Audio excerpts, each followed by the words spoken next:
Tout le monde, aujourd'hui, j'ai à cœur de vous partager une pensée qui va nous parler de l'humilité.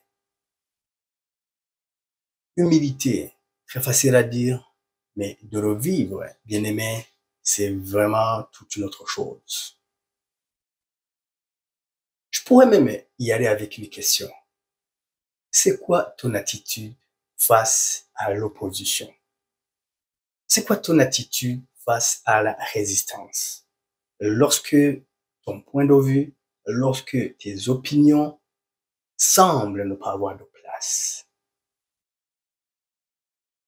Dans notre vie au quotidien, en fait, nous sommes appelés à vivre et à faire des compromis.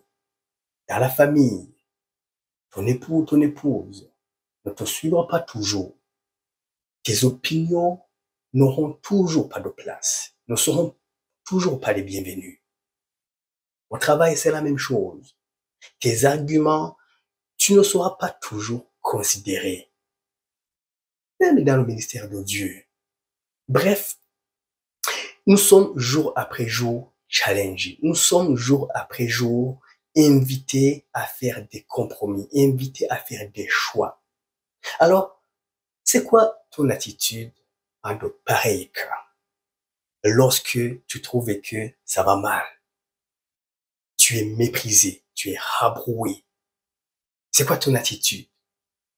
Est-ce que la meilleure solution est de s'isoler, tout casser, tout briser, tout abandonner?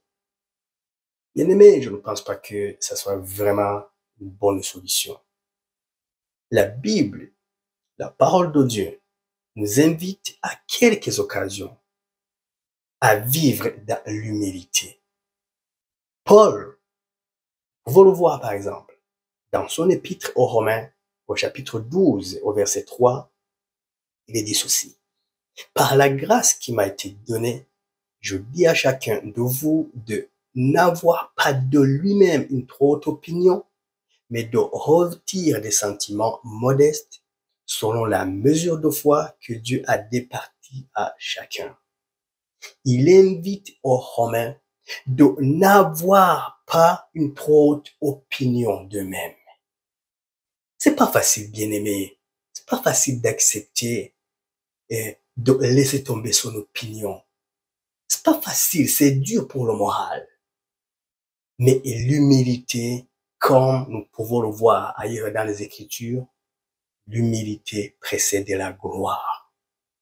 Nous le voyons, par exemple, dans le livre des Proverbes, au chapitre 22, au verset 4, il est dit ceci, le fruit de l'humilité, le fruit de la crainte de l'Éternel, c'est la richesse, la gloire et la vie.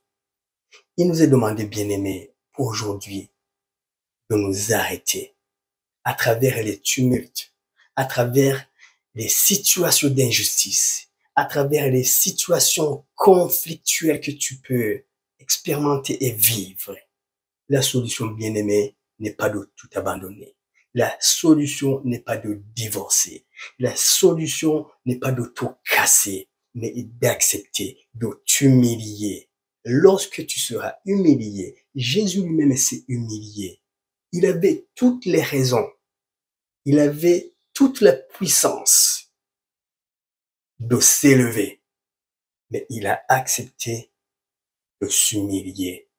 Alors, bien aimé pour aujourd'hui, j'aimerais vraiment qu'on s'arrête et qu'on réfléchisse. Il nous est demandé, j'ai une invitation, nous avons ce défi. C'est quoi notre attitude lorsque tout va mal, lorsque nous sommes challengés, lorsque nous sommes confrontés à des opinions diverses, à des visions contraires aux nôtres?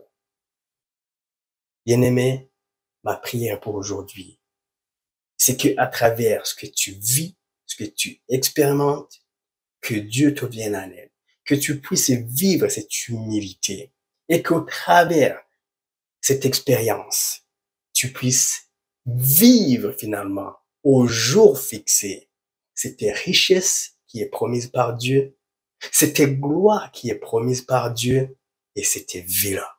Alors sois béni, encouragé et que Dieu te vienne en aide par sa grâce divine, que tu sois encouragé et fortifié et qu'un jour tu puisses relever ta tête et vivre pleinement dans cette vie qui est promise par Dieu.